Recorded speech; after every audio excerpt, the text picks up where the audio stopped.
Yeah. Let's go. We just gotta go hard. I go the hardest. I bring the pain. Not what you used to. It's all part of the game. Yeah. I just gotta go hard. I just gotta go hard.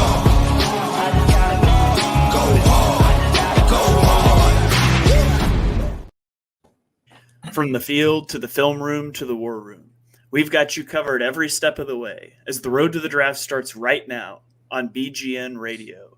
Hello and welcome to another episode of the BGN Draft Show. I'm your host, Shane Haff, and you can follow me on Twitter and YouTube at Shane Haff NFL. I'm joined today by my co-host and fellow draft enthusiast, Dibes. Give him a follow on Twitter at Mr. Crockpot. Be sure to check out his podcast, Party on Broad. Dibes, how are you doing today? I'm doing well, guys. Week 0 was the appetizer. Week 1 is where the entree begins. A lot to break down tonight. So many great matchups. Let's go. All right. I'm also joined by my co-host on Chalk Talk, Mark Henry Jr. Give him a follow on Twitter at @MarkHenryJr_. Be sure to check out his Tough Cover radio show every Saturday. Mark, how are you doing tonight? I am doing well. I am so fantasy drafted out right now. I just completed my 7th fantasy draft. In terms of I've done way more than that. But in terms of leagues of official record, my 7th league drafted tonight. And man, my brain is just numbers flying around my brain about fantasy. So I'm happy to talk some draft, a little change of pace. All right. Well, we're going to get into it. And we're going to start off by recapping our Player of the Week predictions from last week. Mark picked Notre Dame quarterback Sam Hartman, who in his game went 19 of 23 passing for 251 yards and 4 touchdowns. I picked USC wide receiver Dorian Singer, who had 4 receptions for 41 yards and 1 touchdown. Came in the first quarter, and I thought he was going to have a big game, but he didn't. And Dibes picked USC running back Marshawn Lloyd, who had 9 carries for 42 yards, 1 reception for 12 yards. And so the order I set him there is the order we're going to award those. So Mark's going to get 2 points for his pick of Sam Hartman. I'll get a point for my pick of Dorian Singer, and Dibes gets a goose egg for Marshawn Lloyd. Singer kind of got robbed by what his name is, Zachariah Bryan, right? Was that the name, the freshman? Yeah. Branch. Zachariah Branch, not Bryan. Zachariah Branch. Zach Bryan's a country singer. Zachariah Branch is apparently he was the number 4 recruit in the whole country, and he's a true freshman. Put up 2 touchdowns in that game and had some incredible plays. So people are really high on that guy. And Taj Washington is like a stud, too. Taj Washington. He's like the 2027 draft. We'll be talking about him in a couple of years. Yeah. 2026, the Eagles will have back-to-back Super Bowl championships. We'll be talking about him in this draft show. It'll be great. So they're signing Isaiah Rodgers, so they have the future in mind, huh? Hey, and kudos to Mark because Sam Hartman made me look like an idiot not having him in my top 10 quarterbacks for 2023, man. Efficient, highest QBR of any week 0 quarterback last week, man. He was efficient. He was in command. He was confident, poised. Wow, what a performance. It's Navy.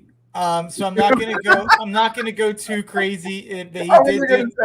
We did play against Navy. But I'll tell you what, that's exactly what you'd want to see them do against Navy. They looked as good as you'd hope they could look, and they dominated the game. And honestly, obviously, all the hype's going to be about Sam Hartman. Aldrich Estime stole that game for me. I mean, the running game for Notre Dame is going to be really good this year. The O-line's obviously really, really good. So getting me excited for the real games. All right. Well, we're going to put last week in the review mirror. We're going to talk week 1. Technically, I guess last week was week 1. I thought they called it week 0, but maybe not. But they do. Anyway, they do. Okay, they still do. ESPN lists it all as week 1, so that was messing with me. But we're going to start off our first main weekly segment. We're going to give you guys some Eagles prospect profiles, some guys that you can watch when you're tuning into games on Saturday. So let's talk Eagles targets of the week.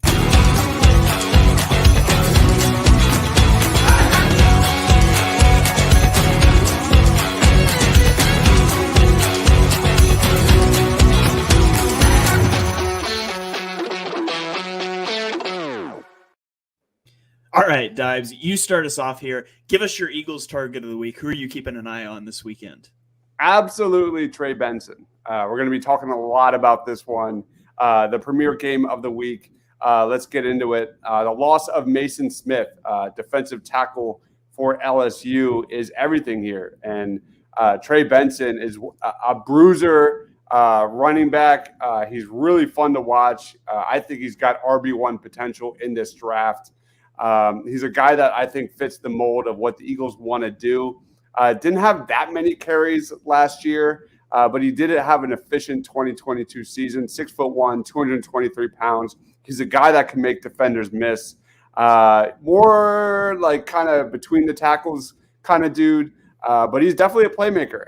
And, this guy playing alongside of Jordan Travis and elite playmakers and Johnny Wilson and I'm drawing a blank on the other, Keon Coleman, another wide receiver that with crazy upside. Jaheim Bell, tight end. I don't think this guy gets enough love.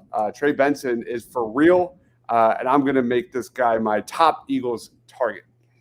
All right, so Trey Benson, running back out of Florida State. We're going to be talking about his game a little bit more here in a moment. So, Mark, who is your top Eagles target to keep an eye on this weekend?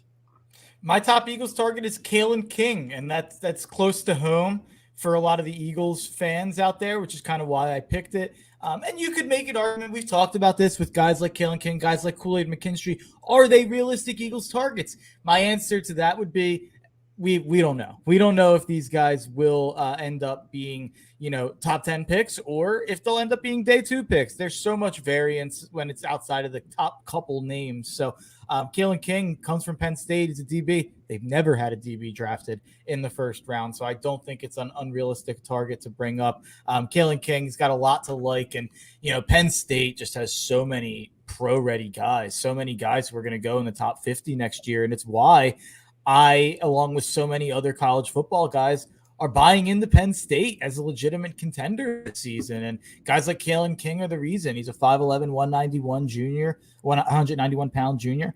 In 2021, he had 21 tackles, a forced fumble, and 5 passes defensed. The tape was better than the numbers, though, and people were high on him right away. And he followed that up with one of the best seasons in the country last year in 2022 at DB. 30 tackles, 3 picks, a forced fumble, 15 passes defensed. I thought he was elite last season, and I expect more of the same this year, even without Joey Porter Jr. Across from him. So that'll be the big thing to watch for, though. Does he lose a little bit of that because he doesn't have an elite CB1 across from him? He is the elite CB1 now. So that's kind of a step up that guys in college have to take when guys leave. He's also got an amazing pass rush this year with like Chop Robinson and Abdul Carter. Man, that's elite. Yeah, Penn State may not have ever had a defensive back taken in the first round, but they should have last year. Joey Porter Jr. had no business making it out of the first round. Maybe they should have 2 years ago with Brisker as well. Yeah. Not that he was great last year, but 2 guys in a row that I think we all had ranked as first rounders, and especially Porter. We had him as like top 10 to 15 guy. Yeah, Porter. I know Porter was 10 on my board, and I think I looked Brisker up earlier. He was like 26th on my board that year. So I was probably okay. My Eagles target to keep an eye on this weekend is linebacker Cedric Gray from North Carolina. He was a 4-star recruit in high school who also played wide receiver, so he's got a lot of athleticism. At least he did in high school. He's 6'2", 230 pounds. Last season was a tackle machine for North Carolina. He had 145 tackles, 12 tackles for loss, a sack, 2 interceptions, 6 passes defensed. He forced 3 fumbles. He recovered 2 fumbles. You watch this guy play, and I think he plays a lot bigger than his size. He's really instinctual in the running game. He knows how to use his leverage and momentum to his advantage when he's taking on bigger blockers. He had 12 tackles for loss. He's a good run defender, especially for a guy his size. Now, he is a little undersized, though, at 230 pounds, and he's not an elite athlete. My fear would be like transitioning to the NFL level. He's going to need to put on weight, and that might make him a little more sluggish. He also wasn't given a ton of demanding coverage responsibilities. They didn't put him in the slot. They didn't have him on tight ends or carrying guys up the seam. It was mostly just running backs and underneath zones. And so I would like to see some growth from him in coverage this year, at least in what he's asked to do.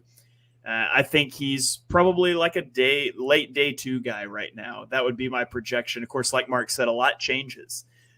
Senior year of film is the most important film, and so we don't know the most important things about these guys. But I think he's a guy that right now I would say he would go in a range where the Eagles would contemplate maybe drafting a linebacker. So keep an eye on Cedric Gray out of North Carolina. Made my most underrated prospect list. All right. So check those out. Check out Dibes' stuff for sure. I get a lot of my information from Dibes as well, my background stuff. So hat tip to Dibes there. So that is our Eagles prospects of the week. Now let's turn the page. We're going to talk our player of the week predictions. You can't manage this, can't break this bar funded. Gotta keep my distance when you not 100. Cause the same will say they love you, lady funny. You can't match my energy, and yeah, you know it. Way too cold, yeah, man, I'm way too cold.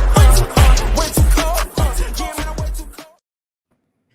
All right, player of the week predictions. Mark, you won last week, so we'll give you the first shot at your selection for this week. Who is going to be this week's player of the week for you? I'm going to go with a guy in a big game, probably the biggest game on Saturday, South Carolina versus North Carolina. And I think someone else might have the more notable quarterback in this game and the probably the second best quarterback in the country as their player of the week. I'm going to save him for another week. Save him for hopefully a week where they play a worse ACC defense. And I'm going to take the quarterback playing against that ACC defense. I'm going to take Spencer Rattler, the quarterback from South Carolina. And he was a guy who obviously for years has been a name that we've known because he was a former 5-star recruit. He was on the Netflix quarterback recruiting show. I forget what show, the name of that show is before he went to college. So people know him from that as well.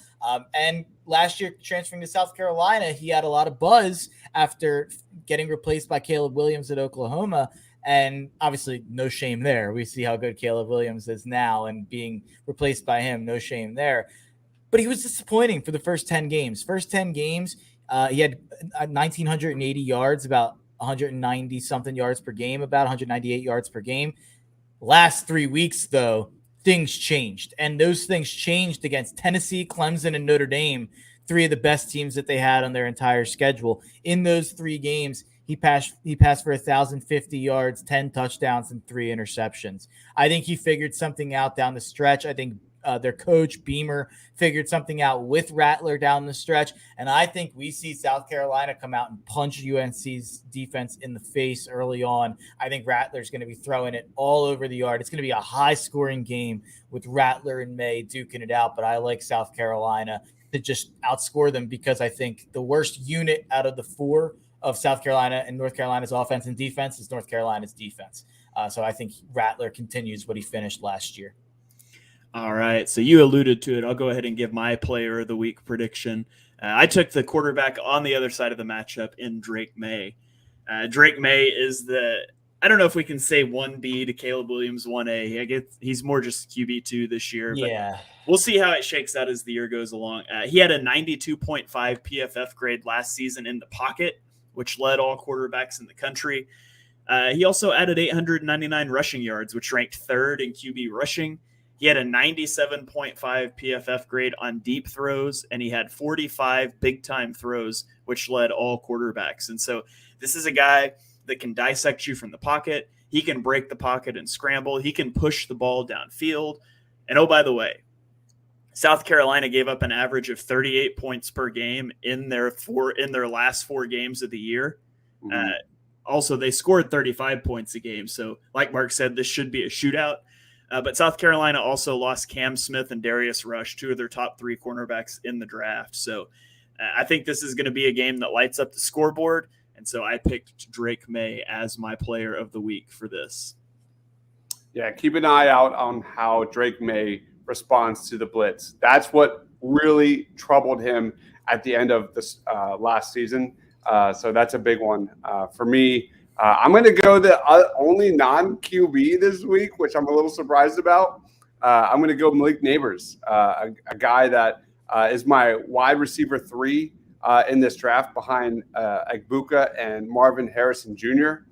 You look at the strengths of that Florida State defense. They are loaded. Their front 7 is absolutely loaded depth-wise on the defensive line. Jared Verse, Fabian Lovett. But in the defensive backfield, it's a little bit unproven. They've got a lot of talent coming up. Fentrell Cypress II is a cornerback that is definitely kind of a rising star. Azariah Thomas, another breakout star, 6'2" cornerback, sophomore that I think we'll be probably talking about in 12 months from now. But Malik Neighbors is elite as it gets, a guy that has versatility, can dominate in the slot, dominate outside. Really intriguing guy that I think is also on my Eagles target radar that would fit really well, possibly in the back end of round 1. Malik Neighbors is real. All right, so those are our player predictions of the week. So some more guys that you guys can keep an eye on as you watch games this weekend. Let's pivot now to our game of the week. And for the game of the week, we are going to number 5 LSU at number 8 Florida State. This is a Sunday night football game, Sunday at 7:30. This is a rematch of a week 1 game last year, a week 1 game that was 1 year, the 4th. So it's 1 day early from being the 1-year anniversary, but it was a incredible game. Florida State won the game last year 24-23. LSU scored with just over 4 minutes left in that game to make it 24-17. They forced a punt, and then Malik Neighbors, Dibe's player of the week projection, fumbled the punt, and Florida State recovered it. Florida State proceeded to fumble the ball on the 1-yard line, and LSU went on an 11-play, 99-yard scoring drive in 1 minute and 20 seconds. They scored a touchdown to tie the game as the game expired, but the game-tying extra point was blocked, and Florida State survived. And so it was an epic game in week 1 of last year. It's going to be an epic game again this year. Dibes, what are we watching in this game? Holy cow. Star talent across the board for Florida State, led by Jordan Travis. Undersized quarterback, doesn't have the great, elite arm strength, but kind of like Michael Penix Jr., like just a phenomenal dual threat quarterback that has some of the best, weapons offensively in all of college football. Keon Coleman is a guy that the best wide receiver you haven't heard of. Johnny Wilson, 6'6" wide receiver, just elite contested catch dude, great athlete. Jaheim Bell, a transfer coming into Florida State, kind of a gadget guy, kind of can be a halfback, tight end. Really intriguing guy as well. So Florida State is just completely loaded.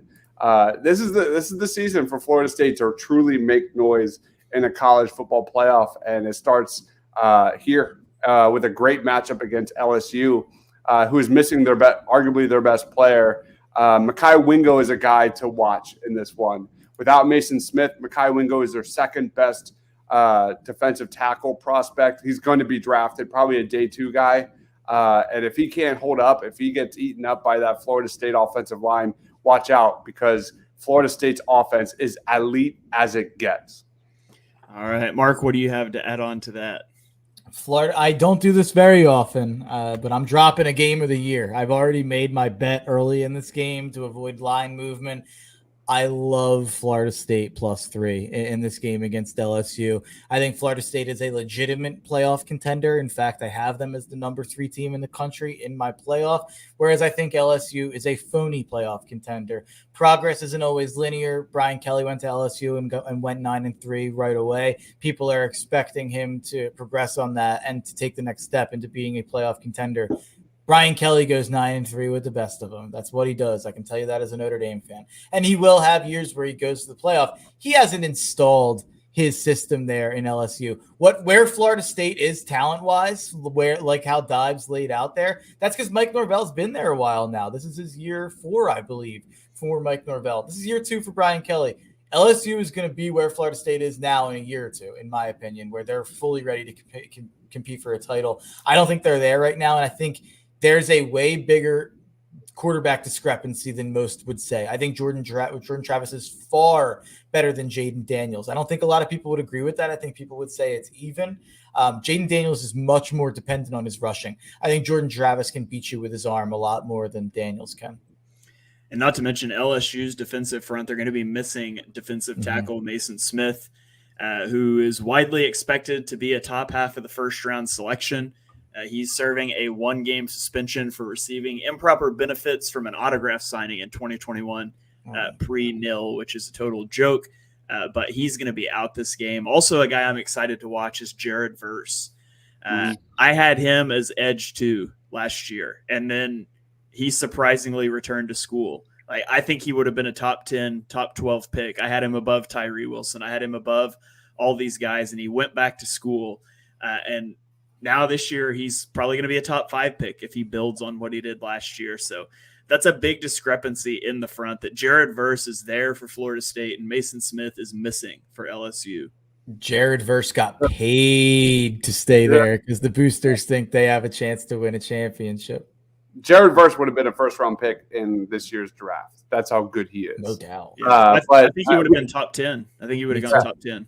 We cannot have an LSU versus Florida State discussion without mentioning Harold Perkins. Yeah. If no Mason Smith means Harold Perkins' time to shine is this weekend, showing that he's a potential top 5 pick in 2 years from now. That's how good this guy is.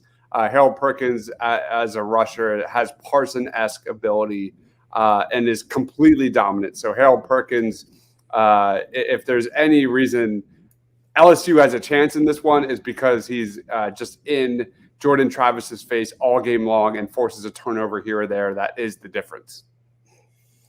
All right. So Mark has picked Florida State in this game. Dives, do you have a pick? Florida State. I got it. Florida State. All right. So both of the guys like Florida State here. LSU is currently favored by 2.5 in this game. So Mark, you got your bet in at a good time. The line has moved a 0.5 point. So, all right. That's going to about do it for this quick preview here. Do either of you guys have any other games you want to shout out briefly that the people should be looking into? Any takes you need to fire off about college football? We'll give you a chance to do that here. Dibes, do you got anything you want to shout out? Yeah, I love the Clemson-Duke matchup. That's definitely one I'm really excited about. Riley Leonard is a very good quarterback that we don't talk about enough. I had him rated above Sam Hartman, so if he we'll see what happens with Riley Leonard. But Clemson's defense is absolutely outrageous. They are completely loaded. Jeremiah Trotter Jr., Barrett Carter, the list goes. Ruka Roro, the list goes on and on. Andrew Makuba, Nate Wiggins at safety. Those are all guys that will be drafted day 1 to day 2. And how Riley Leonard handles that is going to be really fun to watch. I think Duke is one of the unspoken teams in 2023. They're going to be really good. All right, Mark, any games you want to shout out or any takes you need to fire off? UTSA could be a fun team to watch this year if you're looking outside the Power 5 conferences. Frank Harris is playing his 35th year in college. No, I think it's year 7, but the guy's just been in college forever. He's going to break so many records because of how many games he's got the chance to play. He's playing Houston week 1. Houston is favored by 1 point. UTSA, I think, is a far better team. I think it's going to be a fun, high-scoring game between 2 Texas teams. But I know Houston's the big, bad, Big 12 team. I think UTSA has got a far better roster. All right. Well, that is going to do it for this episode of the BGN Draft Show. Thank you guys for joining us. If you enjoyed the show, be sure you hit that subscribe button so you get all the shows in the BGN feed. You can check us out on Twitter. I'm at Shane Half NFL. Dibes is at Mr. Crockpot. Mark is at Mark Henry Jr. We will catch you guys next week for another episode of the BGN Draft Show. Yeah. Let's go. We just gotta go hard.